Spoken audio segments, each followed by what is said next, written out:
She was sacrificed for her pack at 10 years to save their lives, but the moon goddess. The wind carried secrets, rustling the tall, silver-leaf trees that circled the small village like protective guardians. In the heart of the village, a young girl named Lyra sat on the edge of the riverbank, her bare feet brushing the cool water. She was only 10, but her eyes held a depth far beyond her years, a depth shaped by the weight of a destiny she did not yet understand. Her pack, a small community of humans who had lived alongside the wolves for generations, moved carefully through the village. Tonight was a night of fear, of silence, of waiting. The elders spoke in hushed tones about the curse that had haunted them for centuries, a curse that would devour their children if one of their own was not offered to the moon goddess. Lyra's mother knelt before her, holding her small hands. "Lyra," she whispered, her voice trembling, "you are brave. You must do this for all of us." Lyra looked into her mother's eyes, searching for comfort, for hope, for a reason why fate had singled her out. But all she saw was grief, and behind it, a fierce love that refused to break even when hearts were torn. She nodded silently, feeling the icy knot of fear in her chest. The village gathered at the sacred clearing, a circle of stones that had been worn smooth by countless rituals. The moon hung low and heavy in the sky, its silver light spilling over the forest like liquid. Lyra felt the weight of the moon's gaze upon her. She shivered, not from the cold but from the strange awareness that the goddess was already watching. Elder Thane, the oldest and wisest of the pack, stepped forward. His voice was soft but carried the authority of the ancestors. "Tonight, we give ourselves to the moon. We give one to save the many. Lyra, child of the pack, the moon goddess calls for you." Lyra's heart pounded. She took a step forward, then faltered. She glanced back at the faces of her pack, friends, family, and wolves who had watched over her since she was born. Each face held hope, each heart prayed for her safety. She wanted to cry, to run, to protest, but a strange calm settled over her, as though the forest itself whispered that she must not resist. The clearing was silent except for the soft rustle of the leaves and the distant howl of wolves. Lyra's small hands gripped the edges of her tunic as she stepped into the center of the circle. The elders chanted in a language she did not understand, their voices rising and falling like waves. The air shimmered with magic, and Lyra felt herself being lifted, not by hands, but by something unseen, something ancient and powerful. The moonlight grew brighter, and then, it seemed, the world tilted. Lyra felt herself floating, weightless and dizzy, as if the stars themselves had opened a path just for her. And then, before she could cry out, she saw her, the moon goddess. She was more beautiful and terrifying than any story had described. Her skin glowed with silver light, her hair flowed like liquid night, and her eyes were deep pools of moonlight, infinite and unknowable. Lyra fell to her knees, overwhelmed by awe and fear. "Do not be afraid, child," the goddess said, her voice soft and echoing like the song of the forest itself. "I am the keeper of life and the guardian of your kind. You have been chosen not for punishment but for protection." Lyra's lips trembled. I don't understand," she whispered. "Why me? I'm just a child." The goddess knelt down, lowering her face so close to Lyra's that the girl could see the reflection of her own fear in those endless eyes. "Because you are brave," the goddess said. "Bravery is not the absence of fear, but the strength to face it. You will live, child, but your life will be bound to mine. You will hold a power few mortals ever touch, and in return, your pack will be safe." Lyra's heart twisted.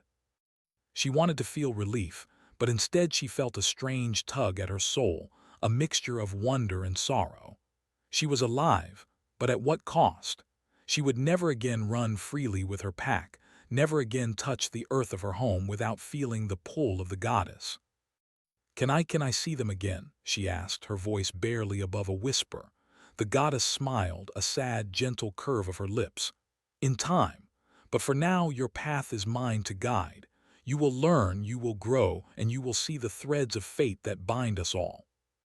"You are not lost, Lyra, only changed." The silver light wrapped around Lyra, seeping into her skin, her hair, her very bones. She felt power like fire and ice flowing through her, filling her with warmth and fear all at once. Her heart pounded in her chest, and for the first time she understood the meaning of being chosen. The forest around her seemed to vanish. She was no longer in the clearing, no longer a small girl of 10.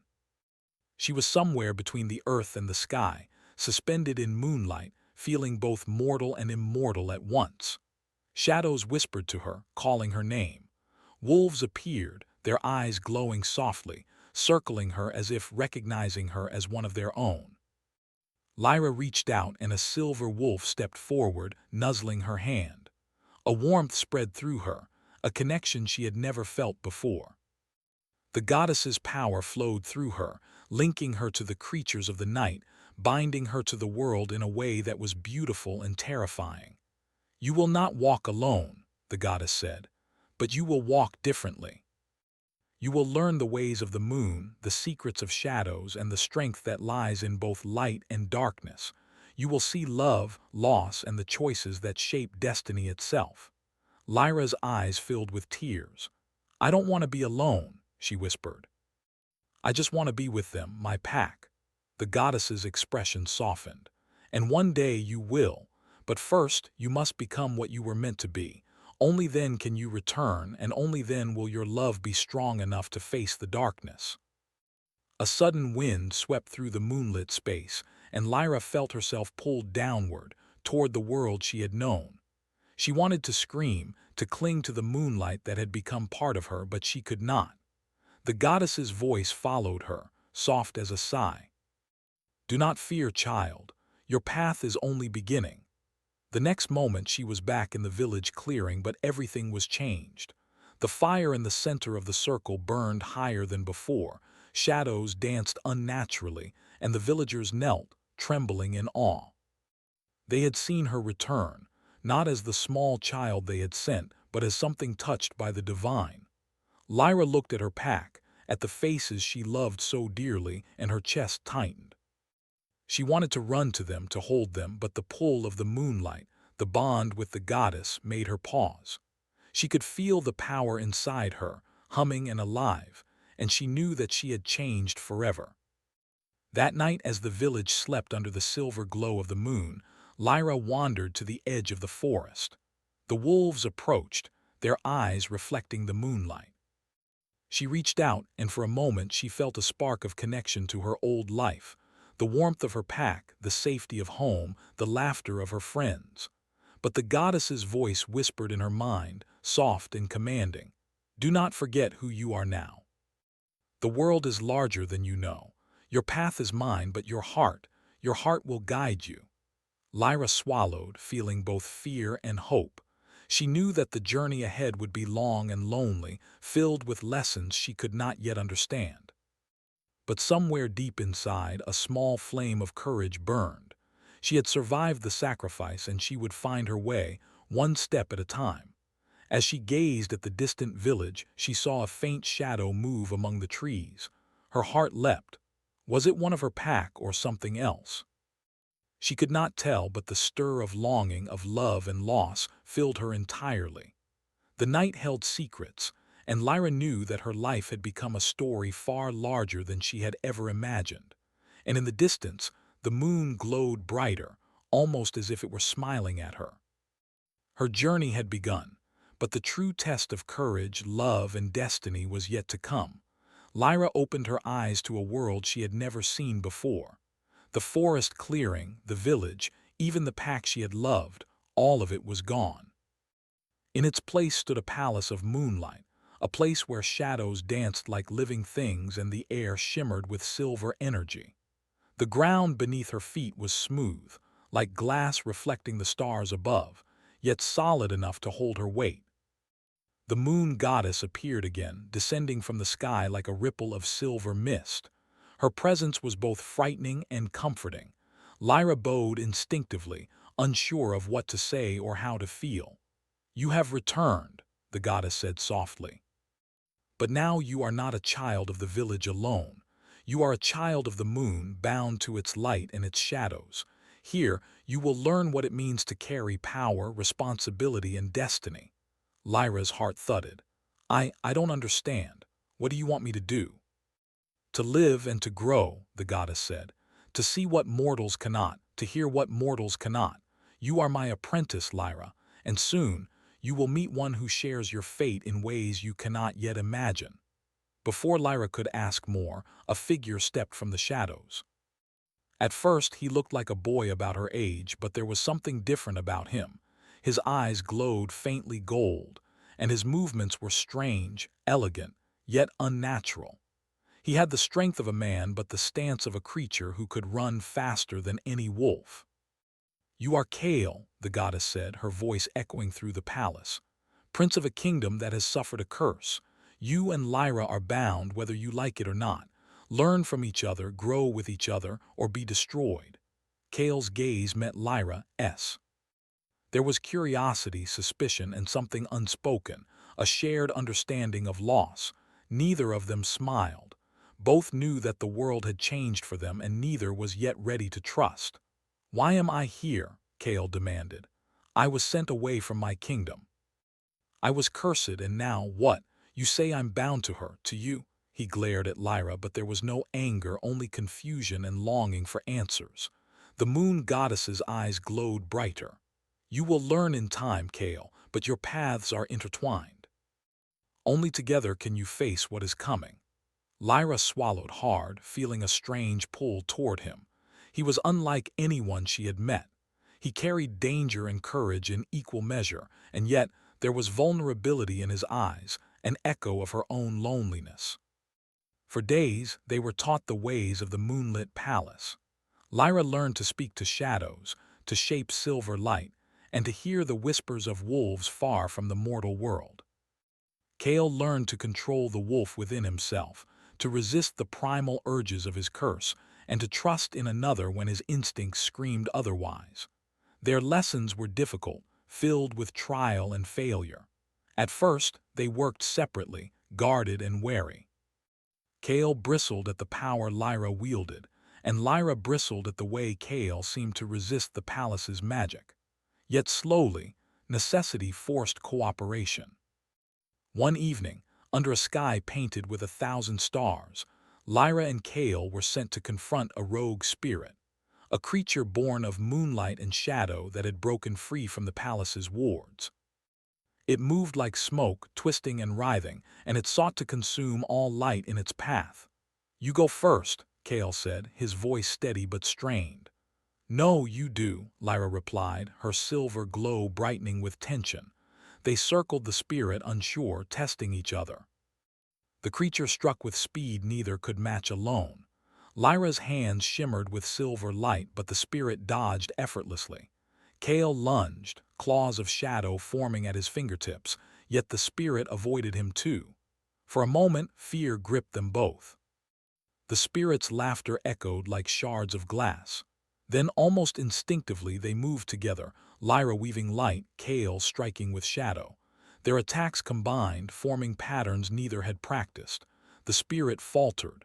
Breathing heavily, Lyra looked at Kale. We did it." Kale nodded, but his eyes lingered on her longer than necessary. "Yes, together," he said, but there was more in his voice, something unsaid, something fragile and deep. The spirit dissipated, leaving a faint silver mist behind. And in that mist the goddess's voice spoke, soft and cold. "You learn well, but your loyalty will soon be tested. To love fully is to risk everything, Lyra. To betray me is to lose all." Lyra felt a chill. She looked at Kale, searching for understanding, but he could not see the goddess's warning. Only she had heard it. The words settled in her heart like stones. Love and loyalty, power and danger, all tangled together. Days turned into weeks. Lyra and Kale trained, sparred, and explored the palace's strange halls. They discovered rooms that shifted like living things, libraries that whispered secrets of kingdoms long gone, and gardens where moonlight bloomed like flowers. Each discovery brought awe, but also tension. Kale's curse made him unpredictable. At times, he would lose control, his wolf form threatening to take over. Lyra had to calm him, to remind him of his humanity, while resisting her own fear. And yet, every time she did, she felt a strange warmth, an emotional tether forming between them that neither dared to name. One night, the palace seemed more silent than usual. Lyra stood on a balcony of silver stone, gazing at the forested kingdoms below, her mind filled with longing for the pack she had left behind. Kale appeared beside her, silent as a shadow. "You think about them," he said softly. "Your pack, I mean. I can feel it." Lyra turned to him, startled. "Yes," she admitted. "I think about them every day. I don't belong here, not really, but I have to. I have no choice." Kale nodded, his golden eyes reflecting the moon. "I know what it feels like to be trapped, to lose who you are, to be bound by something greater than yourself. But maybe we can help each other. Maybe we can find a way to survive this together." Lyra's chest tightened. She wanted to say yes, to reach for him, but the goddess's warning echoed in her mind. To love fully is to risk everything. Before she could respond, a sudden tremor shook the palace. The walls shimmered, and the ground beneath them seemed to ripple like water. Shadows twisted unnaturally, forming shapes that were not there before. The palace itself seemed alive, reacting to a threat that neither could see. Kale instinctively shifted, wolf claws scraping against the balcony floor. "Something is coming," he growled. Lyra felt a surge of silver energy within her, instinctively reaching for the power she had learned to control. She took Kale's hand, and for the first time they moved as one, her light and his shadow combining, a tether of trust and strength. From the depths of the palace rose a figure, taller than any mortal, cloaked in darkness, eyes burning like coals. It was neither wolf nor human, neither fully spirit nor flesh. Lyra's breath caught. This was no ordinary test. This was the goddess's trial, or perhaps something that even she had not expected. "Stay close to me," Kale whispered, his voice steady despite the fear in his golden eyes. Lyra nodded, gripping his hand tightly. The figure advanced, and the shadows of the palace shifted around them, closing in. Lyra's heart pounded, but she felt the strange thrill of connection, the knowledge that together they could face anything. The figure stopped a few feet away, and the air thickened with power. Lyra could feel her pulse echoing through the silver energy in her veins. She realized with a shock that this confrontation was more than a test of strength. It was a test of trust, courage, and the bond between her and Kale. Suddenly, the figure lunged. Lyra reacted, sending silver light like a net to contain it. Kale struck with shadow, his movements perfectly timed with hers. For a moment, the creature was caught between their combined power, struggling and writhing. Then, with a scream that shook the palace, it dissolved into nothingness. Silence fell. Lyra and Kale stood panting, hands still linked, hearts racing. "You see," the goddess's voice echoed softly, almost a whisper through the moonlight, "you are stronger together. But remember, the choice to trust is also the choice to risk. What you feel, what you cannot name, will test you more than any enemy ever could." Lyra looked at Kale, her chest tightening with a mix of fear, hope, and longing. She wanted to speak, to reach for him, to tell him everything, but the words stuck in her throat. Kale's gaze met hers, and in that silent moment she knew the truth. Their fates were bound, their hearts already entangled in ways that would shape both mortal and divine worlds. And yet, as they stood there, a shadow passed over the moon outside the palace, darkening the silver light. Lyra felt a shiver of dread. Something was coming, something the palace, the goddess, and even their combined power might not be able to stop. The moon hung low over the forest, casting silver shadows that danced between the trees. Lyra stood at the edge of the clearing, her heart pounding with a mix of fear and longing. The village lay ahead, familiar yet distant, like a dream she had once known. After weeks in the moon goddess's palace, she had learned to wield her power, to control the light and shadow within her, but nothing had prepared her for the ache of home, for the faces of her pack she had missed every day. Beside her, Kale shifted uncomfortably. His wolf instincts were strong tonight, drawn to the wilderness and the sense of the mortal realm. Yet he stayed close, his golden eyes watching her with patience and understanding. He knew this journey was hers alone, but he would face it with her, come what may. "You're ready," Kale said softly, breaking the silence. "I can feel it. The pack, they need to see you as you are now, and maybe you need to see them too." Lyra swallowed. "I don't know if I can," she admitted. "I've changed so much. What if they don't recognize me? Or worse, what if they fear me?" Kale reached out, his hand brushing hers. "They'll recognize the heart, not the power," he said gently. "And your heart hasn't changed. You still love them, that's what matters." Together they stepped into the forest, the silver light of Lyra's power mingling with the shadows that clung to Kale. The trees seemed to lean toward them, whispering secrets of old magic, guiding their path. Every step brought memories rushing back, the laughter of children, the warmth of fires, the howls of wolves greeting the moon. Lyra's chest tightened with longing and fear. When they reached the village, the pack was waiting. Some villagers had seen her in the clearing during the sacrifice, but none had truly known what had become of her.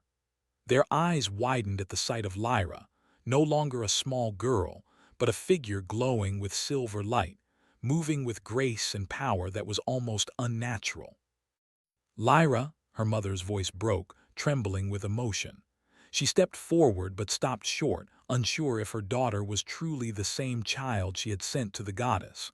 Lyra's gaze swept over them all, her heart aching. "I am still your Lyra," she said softly, her voice carrying over the quiet clearing. "I have changed, but I am still yours." Some of the villagers nodded, tears in their eyes. Others hesitated, fear flickering in their expressions. The presence of the moon goddess's power was not easy to understand. Mortals often feared what they did not know. Kale stayed beside Lyra, silent but alert. His senses picked up the subtle tension in the air, the whispers of some who doubted, the cautious hope of others, and the protective instincts of those who loved her. He realized that this return would not be easy. Acceptance, he knew, must be earned. Over the next days, Lyra walked among her pack, learning how much they had suffered in her absence. Crops had failed, injuries had gone untreated, and some wolves had grown sick without her guidance. Her heart ached with guilt, but she pushed it aside, focusing on what she could do. She healed wounds, spoke to the wolves, and taught the villagers how to defend themselves. Kale watched quietly, understanding that this was her world, her responsibility. Yet he could not hide his concern. "You're giving too much of yourself," he said one night as they rested by the river. "You must not forget that your power comes from the moon. You cannot lose yourself completely to them." Lyra shook her head. "I cannot ignore them," she said. "They are my family. I would give anything to protect them. That's why the goddess chose me. She knew I could bear it." Kale studied her, sensing the deep weight she carried. "And yet that weight could crush you," he said softly. "I've seen what power can do to those who do not control it. You must be careful. You must trust someone to help you carry it." Lyra's eyes met his, and for a long moment words were unnecessary. Trust. They both knew the meaning, the risk, and the longing it brought. Yet neither could fully speak it aloud. But peace in the village was short-lived. One evening, shadows moved differently in the forest. Wolves growled, villagers whispered in fear, and a sense of unease settled over the clearing. Lyra's power tingled, a warning she had learned to heed. Something was coming, something dangerous, something that even her magic could not fully contain alone. From the edge of the forest emerged figures cloaked in black, their eyes glowing faintly red. Hunters. Not ordinary hunters, but men and women trained to capture magical beings, to harness their powers. Lyra felt a surge of anger and fear. Her pack was vulnerable, and she could not allow harm to come to them.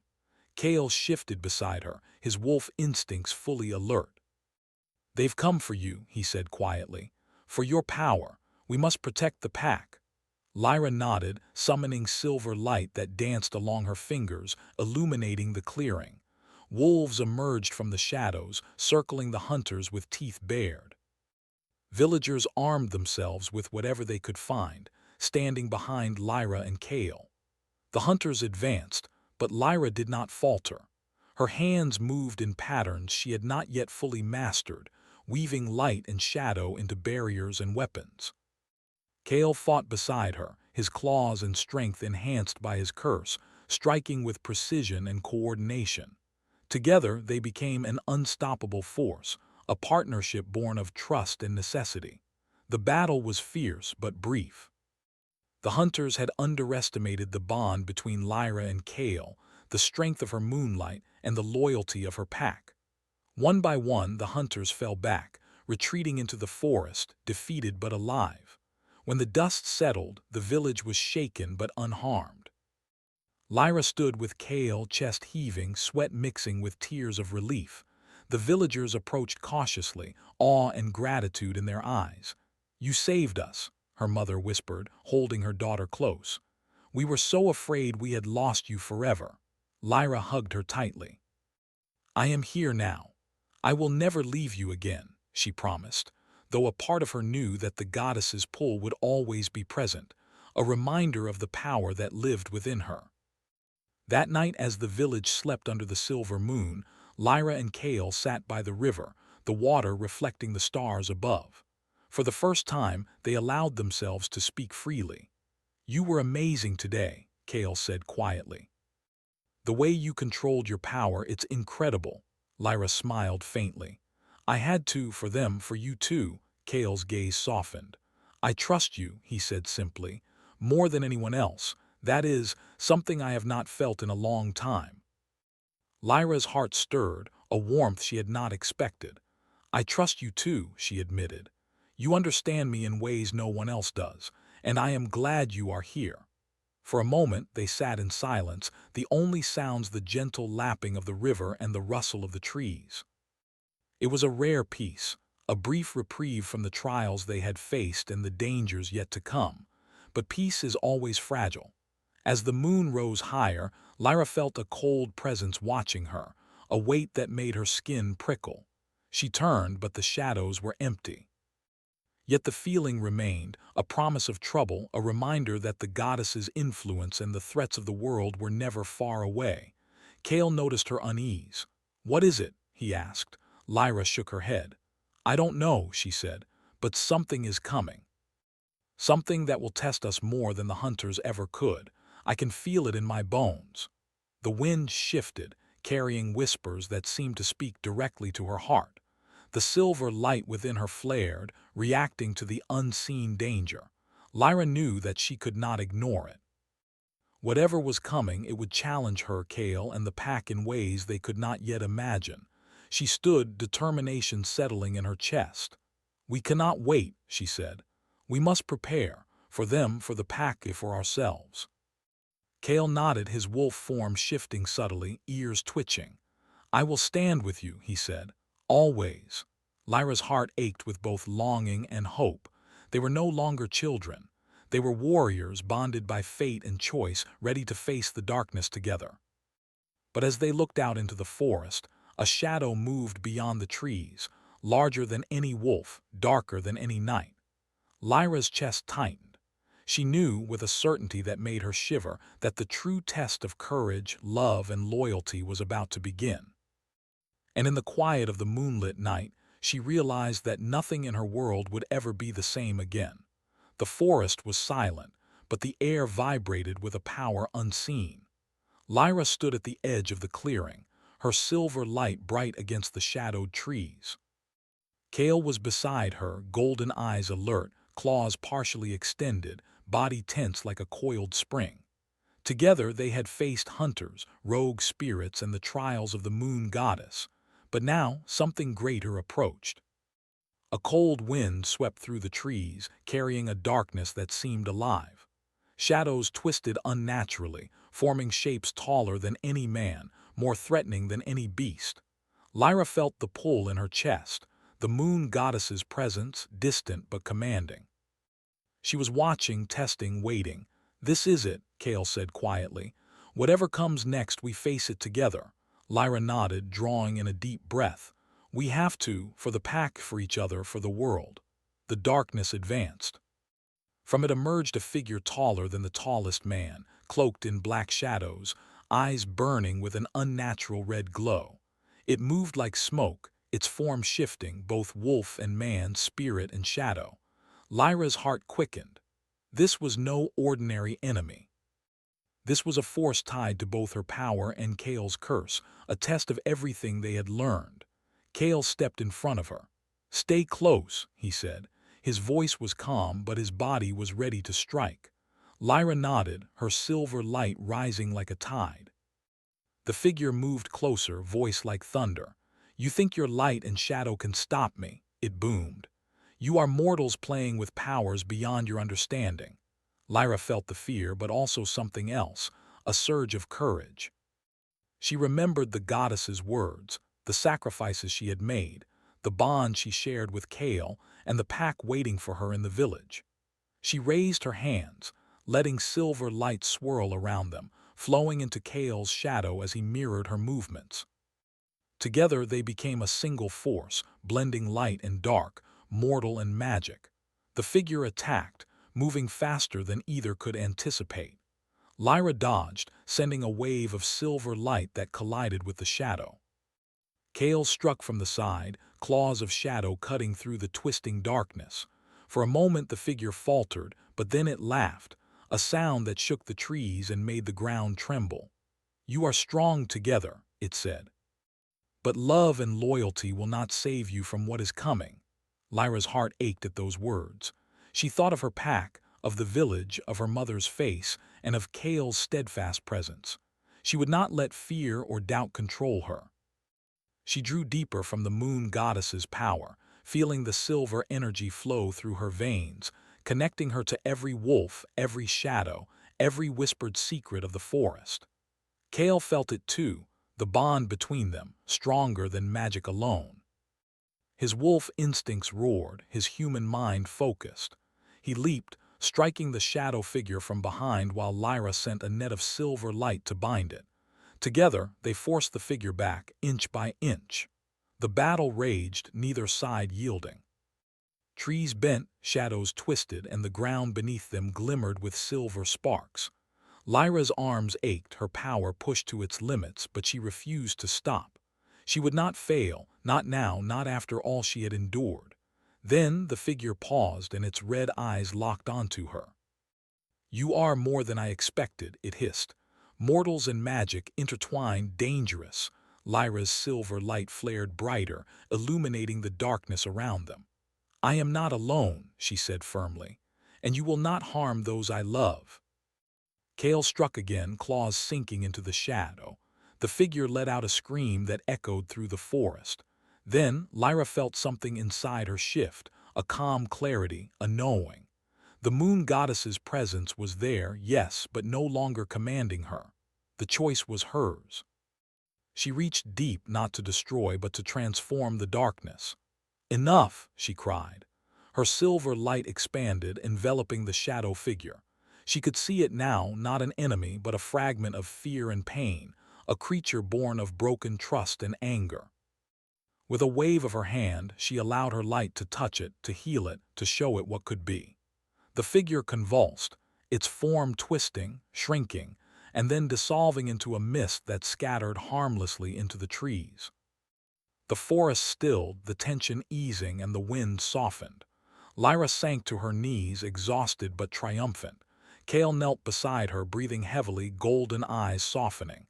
You did it," he said. "You didn't just fight, you healed." Lyra looked at him, a mixture of relief, exhaustion, and warmth flooding her heart. "We did it," she corrected, "together." In that moment, she understood what the moon goddess had meant. True strength was not in domination or fear. It was in courage, trust, and the willingness to protect what one loved, even at great cost. She had faced fear, power, and destiny itself, and had emerged not only alive, but wiser, stronger, and more human than ever. The moon goddess appeared then, her silver form glowing softly, no longer commanding but observing. "You have learned well, Lyra," she said. "Power without compassion is empty. You have chosen wisely, and in doing so you have not only saved your pack in this world, but also yourself." Lyra bowed her head, gratitude swelling in her chest. "Thank you," she whispered, "for everything and for showing me the way." The goddess smiled, a gentle, luminous curve of her lips. "Remember this: love, loyalty, and courage are more powerful than any magic. Keep them close and you will never be lost." With that, the goddess slowly faded, leaving the forest bathed in quiet silver light. Lyra and Kale rose, exhausted but resolute, their hands finding each other's naturally. The bond between them had deepened, forged through trials, trust, and understanding. "Come," Lyra said, her voice steady. "We should return to the pack. They must see that we are safe, and that we are stronger than ever." The walk back to the village was quiet at first, filled with reflection. Kale's hand brushed against hers and neither pulled away. There was no need for words. The bond between them was unspoken but deeply felt. As they approached, the villagers emerged from their homes, watching in awe. Lyra's mother ran to her, tears streaming down her face. She fell to her knees, embracing Lyra tightly. "You're home," she whispered, her voice trembling. "We feared we had lost you forever." Lyra held her mother close, feeling the warmth she had missed for so long. "I am home," she said softly, "and I will never leave you again." Kale stood beside them, watching with a gentle smile. The villagers' fear had melted into trust and admiration. Lyra's power, once frightening, was now a symbol of protection and hope. Wolves circled the clearing, their eyes glowing with recognition and loyalty, acknowledging her as one of their own. That night under the full moon, the pack celebrated. They had survived, thanks to Lyra, Kale, and their unity. But more than that, they had witnessed the strength of love, trust, and courage in the face of darkness. Lyra and Kale sat together, watching the silver light of the moon wash over the village. Their hands were intertwined, a promise of loyalty and companionship. Kale's golden eyes met hers, and for the first time words were unnecessary. They understood each other completely. "You've changed everything," Kale said quietly. "Not just for the pack, for all of us."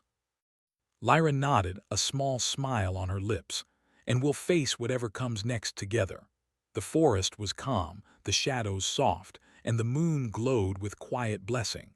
Lyra felt a sense of peace she had never known before. She was no longer just a child sacrificed for her pack. She was a protector, a guide, and a part of something far greater than herself. Yet even in the calm, a faint silver whisper lingered in the wind, gentle and watchful. The moon goddess was still present, her influence subtle but constant, a reminder that power, love, and courage were gifts to be honored, not taken for granted. Lyra squeezed Kale's hand, feeling the warmth and strength that bound them. "Whatever comes," she whispered, "we are ready." And under the full moon in the heart of the forest, a new chapter began, one of hope, love, and the enduring light of courage. The trials were over, but their journey, together, bonded by moonlight, shadow, and trust, was only just beginning.